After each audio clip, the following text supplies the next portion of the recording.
anak kita memilih menghabiskan waktu bersama teman nongkrongnya daripada kehangatan rumah yang kita sediakan. Ketika anak kita memilih menjadi pembalap jalanan dan ikut geng motor daripada mengaji di masjid.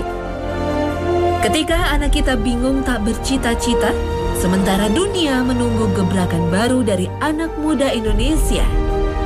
Mungkin inilah wajah anak kita masa kini.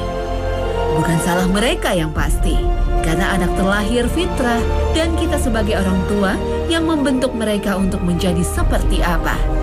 Sadar atau tidak, suka atau tidak, di tangan kita masa depan mereka. Menurut penelitian yang dilakukan oleh Badan Nasional Narkotika pada akhir April tahun 2013, total pengguna narkoba di Indonesia berjumlah 4 juta jiwa. Dari angka tersebut, 20% atau sekitar 800.000 pengguna adalah usia remaja. Jumlah ini setara dengan jumlah penduduk kota Bogor. Berdasarkan data Badan Koordinasi Keluarga Berencana Nasional atau BKKBN, rata-rata setiap tahun terdapat 2,5 juta pelaku aborsi. Dan 1-1,5 juta pelakunya adalah remaja. Menurut laporan Komnas Perlindungan Anak, tahun 2012 saja tercatat 147 kasus tawuran dan telah menelan korban jiwa sebanyak 82 remaja. Bahkan yang lebih menyedihkan, tawuran telah merambah pelajar SD dan SMP.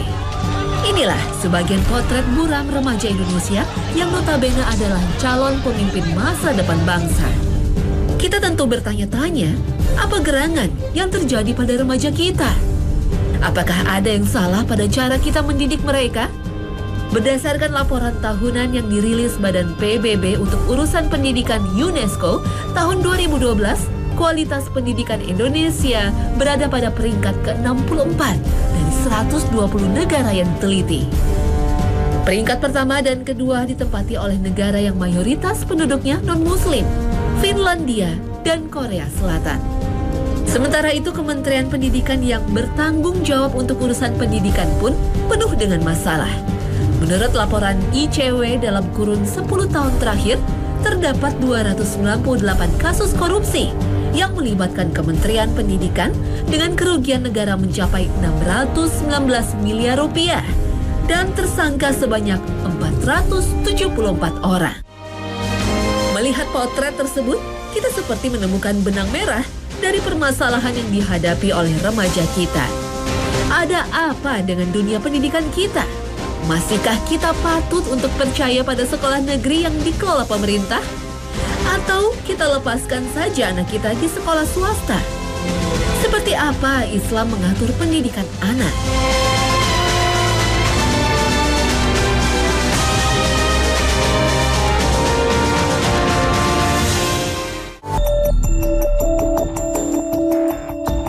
Begitu anak membuka matanya ke dunia, maka pertama yang dilihatnya adalah orang tua. Dari orang tualah anak menerima pelajaran pertamanya. Baik dan benar baginya adalah apa yang ia lihat dari orang tua. Begitu besarnya peran orang tua dalam mendidik anak, apa yang ditabur oleh orang tua untuk pendidikan anaknya, itulah yang kelak akan dituai. Peran orang tua dalam mendidik anak tidak dapat digantikan secara total oleh lembaga sekolah atau institusi formal lainnya. Karena bagaimanapun juga tanggung jawab utama mendidik anak ada pada orang tua. Rasulullah Shallallahu Alaihi Wasallam bersabda, setiap anak lahir dalam keadaan suci, maka kedua orang tuanya lah yang akan menjadikannya Yahudi, Nasrani, atau Majusi. Hadis riwayat Bukhari, Muslim. Celakanya dengan tanggung jawab sebesar itu, tidak semua orang tua punya bekal cara mendidik anak dengan benar. Kebanyakan orang tua hanya mengikuti kebiasaan. Mungkin tidak ada masalah jika kebiasaan itu benar. Akan tetapi, bagaimana jika orang tua tidak mempunyai kebiasaan yang mendidik yang benar? Di negeri ini, hampir seluruh keterampilan ada sekolahnya. Ingin jadi dokter? Ada sekolahnya. Ingin jadi advokat? Ada sekolahnya. Ingin jadi guru? Ada sekolahnya. Ingin jadi aktor? Ada sekolahnya. Ingin jadi pilot? Ada sekolahnya. Tapi untuk menjadi orang tua yang baik dan benar, belum ditemukan di mana sekolahnya. Menjadi orang tua tentu butuh ilmu dan butuh terus belajar untuk menjadi ahli. Karena Rasulullah bersabda, jika suatu urusan diserahkan kepada bukan ahlinya, maka tunggulah kehancuran. Hadis riwayat Bukhari. Dengan ungkapan yang lain, dapat kita katakan jika urusan mendidik anak tidak dikerjakan dengan profesional, maka tunggulah kehancuran anak itu. Yang lebih memprihatinkan, orang tua, ayah dan ibu sibuk dengan urusan masing-masing, sehingga melupakan fungsi utama mereka untuk mendidik anak-anaknya. Peran strategis ini dilimpahkan ke pembantu, babysitter, ataupun tempat-tempat penitipan anak. Bahkan ada juga orang tua yang berpikir sedini mungkin memasukkan anaknya ke bangku sekolah agar bisa mengurangi kerepotannya mendidik anak di rumah. Para ayah dan ibu biasanya menjadikan alasan keluarga sebagai pembenaran atas kesibukan mereka. Sepertinya agak sedikit aneh, karena kenyataannya tidak jarang semakin para orang tua ini sibuk dengan urusannya, malah semakin melupakan keluarga, terutama pendidikan anak-anaknya. Sementara itu di sekolah keadaan tidak sebaik yang diharapkan. Anak hanya dijejali dengan berbagai macam teori tanpa tahu maksud dan tujuannya.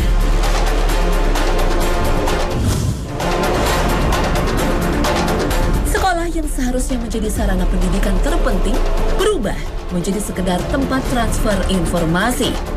Otak anak seakan seperti sebuah hard disk yang cukup diisi dengan informasi dan data, atau hanya perlu dibimbing untuk menjawab soal-soal ujian yang muaranya adalah sederet nilai di atas secari kertas yang bernama ijazah. Dan ironinya, secari kertas ini dijadikan parameter untuk sebuah kesuksesan dan kegagalan. Padahal parameter ijazah inilah yang melahirkan jutaan pengangguran di Indonesia saat ini. Anak tidak dididik untuk menjadi kreatif, bekerja, dan menghasilkan produk unggulan. Anak tidak dididik untuk menjadi pengusaha. Anak tidak dididik untuk melahirkan barang baru. Saat ini, lewat instrumen bernama sekolah, anak kita hanya dididik untuk menjadi pekerja bagi orang lain. Dengan kata lain, anak kita diciptakan hanya untuk menjadi buruh. Inikah impian Anda, wahai para orang tua? Tujuan pendidikan nasional yang diantaranya adalah mencerdaskan kehidupan bangsa direduksi menjadi hanya sekedar bisa menjawab soal ujian. Dan tak jarang untuk tujuan sempit ini, ajaran moral dan budi pekerti dikesampingkan. Pendidikan moral dan karakter yang digaungkan hanya menjadi teori yang diceramahkan. Guru yang seharusnya digugu dan ditiru juga menjadi sumber masalah tersendiri. Komitmen yang lemah, keteladanan yang minim, kreativitas yang rendah menjadi sederet permasalahan yang menimpa guru yang berdampak langsung terhadap anak didiknya. Berbagai hal dikambing hitamkan, mulai dari rekrutmen guru yang asal-asalan, tunjangan yang minim, fasilitas belajar yang tidak memadai, pelatihan yang kurang, dan lain sebagainya. Akhirnya, profesi guru tidak lagi dipandang sebagai sesuatu yang mulia. Menjadi guru tak ubahnya seperti pekerja lainnya. Tugas mendidik selalu diukur dengan nilai rupiah. Motivasi ikhlas dalam rangka ibadah kepada Allah menjadi sesuatu yang langka. Secara sederhana, parameter kualitas para pendidik ini bisa dipakai untuk menilai kesuksesan pendidikan di suatu negara. Semakin mulia dan bermartabat para pendidiknya, akan semakin berkualitas pendidikan di negara tersebut, dan ini selaras dengan ajaran Islam. Perhatikan sabda Rasulullah berikut ini. Sesungguhnya Allah, para malaikat, penduduk langit dan bumi, bahkan semut di sarangnya, dan ikan paus di lautan, mendoakan orang yang mengajarkan kebaikan kepada orang lain. Hadis riwayat Tirmizi. Dan sunatullah berlaku di mana saja, termasuk di negara-negara non-muslim sekalipun. Finlandia sebagai contoh, di negara dengan peringkat pendidikan nomor 1 di dunia ini, memiliki guru-guru dengan kualitas terbaik. Profesi guru menjadi profesi yang sangat dihargai meski gaji mereka tidaklah fantastis. Lulusan sekolah menengah terbaik biasanya justru mendaftar untuk dapat masuk di sekolah-sekolah pendidikan dengan rasio 1/7 pelamar yang bisa diterima. Persaingannya lebih ketat daripada masuk ke fakultas hukum atau kedokteran. Di negeri Finlandia ini terlihat bahwa menjalani profesi guru lebih mulia daripada jadi pengacara. Sementara di Indonesia, usaha pemerintah untuk meningkatkan kualitas pendidikan dengan menggratiskan biaya pendidikan tampaknya juga belum memperlihatkan hasilnya. Justru yang terasa adalah penurunan kualitas. Beberapa sekolah bahkan menjadikan sekolah gratis sebagai alasan untuk pelayanan pendidikan yang buruk. Dan jika anak mau pelayanan pendidikan yang lebih baik, maka wali murid siap-siap mengeluarkan biaya tambahan. Dengan berbagai macam tambahan les dan program yang dibuat-buat.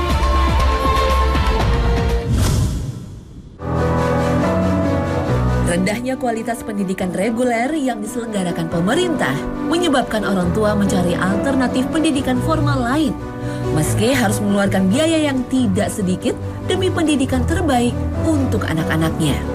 Kepercayaan orang tua pada sekolah negeri perlahan luntur. Menjamurnya sekolah berlabel Islam menjadi fenomena tersendiri. Berbagai macam sistem belajar juga ditawarkan, mulai dari full day sampai boarding atau asrama. Sekolah jenis ini anak dididik menjadi santri, pembekalan agama yang jauh lebih kuat, dan pelajaran umum yang mengikuti sekolah negeri disajikan menjadi menu utama. Di pesantren, anak dikenalkan pada Al-Quran. Kewajiban dalam menghafal adalah hal khusus dibanding sekolah negeri yang hanya menjadikan mata pelajaran agama. Santri dengan model boarding atau asrama sudah dibangunkan sejak pukul 4 pagi. Di sini, anak akan dilatih untuk bangun lebih dini dan dikumpulkan di masjid untuk mengaji, lalu sholat subuh. Mereka akan beraktivitas kembali di asrama. Tidur siang, makan bersama, membersihkan pesantren, semua dilakukan bersama, menumbuhkan rasa kebersamaan di antara anak. Bisa dikatakan sekolah jenis ini memberikan pelayanan lebih dibanding sekolah negeri. Biasanya terdapat program-program khusus yang disesuaikan dengan bakat dan minat anak, sehingga peserta didik dapat diarahkan sesuai keunggulan masing-masing. Jumlah murid yang lebih sedikit dari sekolah reguler dan waktu interaksi yang lebih lama menjadikan penanaman nilai-nilai akhlak dapat lebih maksimal. Namun, bukan berarti tanpa catatan. Di sisi lain, masih ada saja pihak pemilik yayasan yang justru memanfaatkan situasi ini untuk mengeruk keuntungan pribadi. Sekolah Islam dan pesantren dianggap sebagai lahan bisnis. Walaupun mempunyai parameter yang lebih baik, namun uang pangkal yang mencapai nyaris ratusan juta rupiah membuat sekolah Islam ini kehilangan ruhnya. Santri dididik dengan fasilitas super lengkap. Bahkan kemandirian yang menjadi kelebihan sekolah Islam perlahan luntur. Gedung yang megah, sarana yang mewah, dan fasilitas yang lengkap. Lalu apa bedanya dengan sekolah swasta lainnya? Dalam pemilihan pesantren anak, peran orang tua di masa awal menjadi kunci utama. Orang tua harus merelakan waktu paling tidak 1 hari sampai 1 minggu untuk melihat dan merasakan atmosfer pesantren yang akan menjadi tempat tinggal anaknya. Ngobrol dengan ustadz kepala pesantren menjadi keharusan. Tinggallah beberapa saat di situ untuk mendapatkan informasi selengkap-lengkapnya.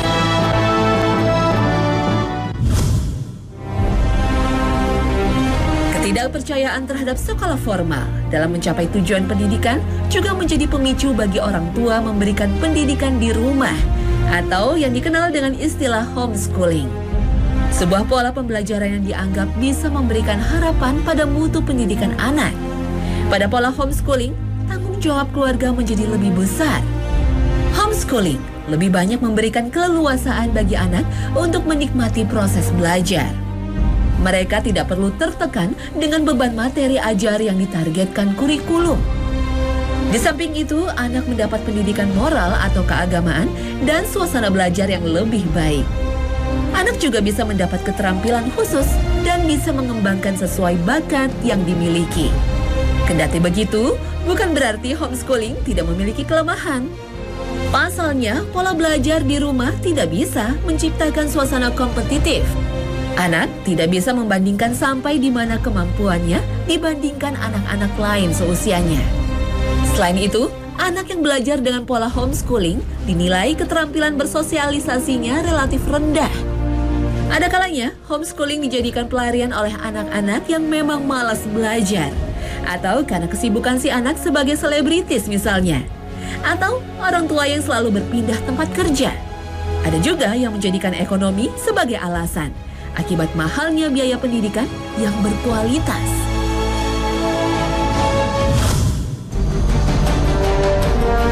Pendidikan sejatinya adalah proses membentuk pribadi yang seimbang dari segala aspek.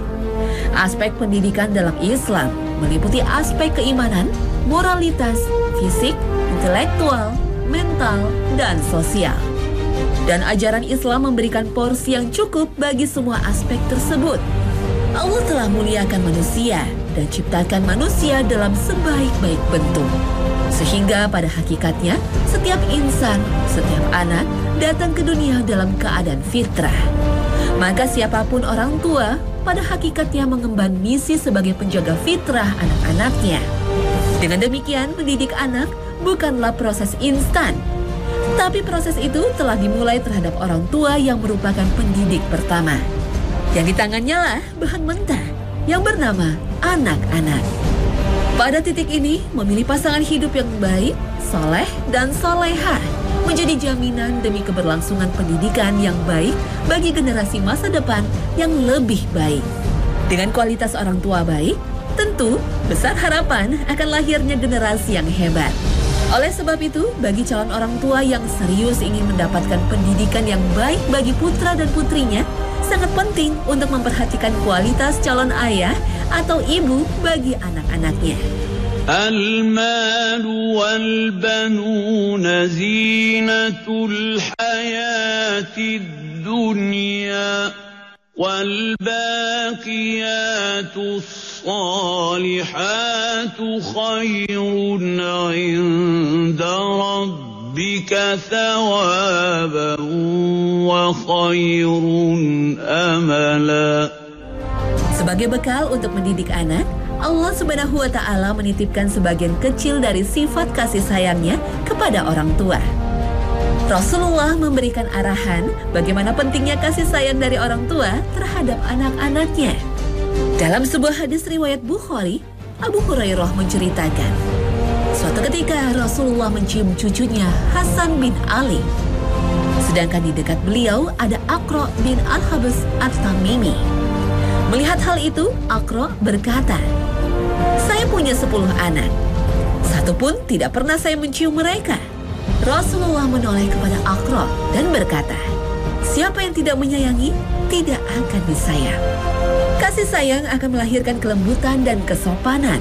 Dan yang perlu diingat oleh para orang tua, kasih sayang terhadap anak bukanlah kasih sayang buta, yang menutup mata orang tua terhadap dampak negatif yang timbul dari kasih sayang yang salah.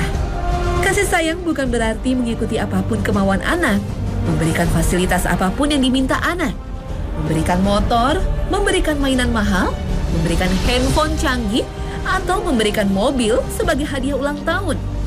Kasih sayang orang tua bukanlah menjadikan anak sebagai pembalap jalanan, gerombolan geng motor, atau pemalas dengan gadget canggih di tangan. Kasih sayang seperti ini justru akan menjadi bumerang bagi orang tua. Pada tahap inilah dibutuhkan kecermatan orang tua. Karena jangan sampai anak yang seharusnya menjadi qurratu ayun atau penyejuk mata akan berubah menjadi fitnah dan cobaan untuk orang tua. Bahkan jika tidak ditanamkan ketaatan terhadap Allah dari sejak dini, dapat saja anak-anak ini akan berubah menjadi musuh bagi orang tuanya. Betapa banyak karena perangai anak-anak yang tidak terkontrol akan menjerumuskan orang tuanya. Tuntutan anak dan keluarga yang tidak terdidik dengan baik seringkali membuat orang tua menempuh cara-cara yang melanggar hukum demi mewujudkannya. Inilah yang diingatkan Allah dalam firman-Nya. Wa'lamu annama amwalukum wa auladukum fitnatun wa annallaha 'indahu ajrun 'azim. Hai orang-orang mukmin, sesungguhnya di antara istri-istrimu dan anak-anakmu ada yang menjadi musuh bagimu. Maka berhati-hatilah kamu terhadap mereka. Dan jika kamu memaafkan dan tidak memarahi serta mengampuni mereka, maka sesungguhnya Allah Maha Pengampun lagi Maha Penyayang. Al-Quran Surah At-Taghabun ayat 14. Keteladanan dari orang tua adalah hal terpenting dalam mendidik anak. Anak, apalagi di usia dini, merupakan peniru terbaik. Baik dan buruk baginya bukanlah apa yang dia dengar dan baca, tapi apa yang dilihat dari perbuatan orang tuanya.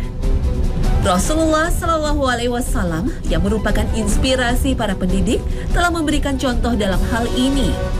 Ketika Aisyah ditanya tentang keseharian Rasulullah Shallallahu Alaihi Wasallam, Aisyah menjawab, akhlak beliau adalah Al-Quran.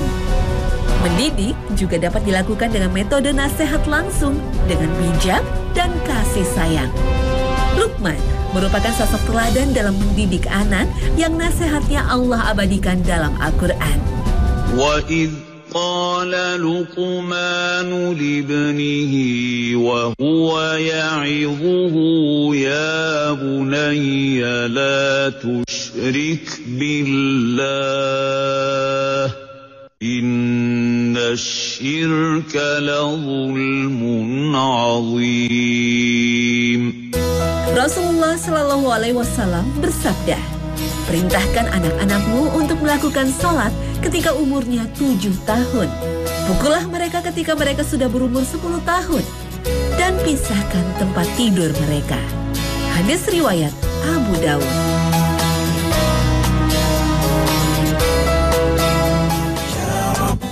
Pemirsa, mendidik anak dalam Islam bukan hanya sebagai sebuah tanggung jawab bagi orang tua.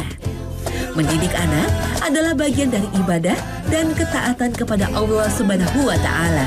Sehingga pendidikan yang benar terhadap anak-anak tidak hanya menjadikan anak sebagai penyejuk mata di dunia, tapi sekaligus sebagai investasi pahala para orang tua, yang buahnya akan dirasakan oleh orang tua baik di dunia maupun di akhirat sana.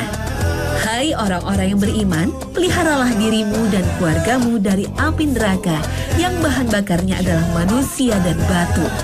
Penjaganya malaikat-malaikat yang kasar, keras, dan tidak mendurhakai Allah terhadap apa yang diperintahkannya kepada mereka, dan selalu mengerjakan apa yang diperintahkan. Pemirsa, tentunya tidak seorang pun dari kita mencita-citakan dirinya dan keluarganya untuk menjadi bahan bakar api neraka. Oleh sebab itu, marilah kita jaga diri kita dan keluarga dari panasnya api neraka. Na'udzubillah min zalik. Al-Quran Surah At-Tahrim ayat 6.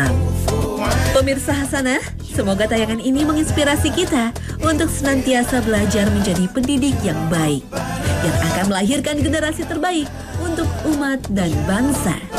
Amin ya Rabbal Alamin. Terima kasih atas perhatian Anda dan wassalamualaikum warahmatullahi wabarakatuh.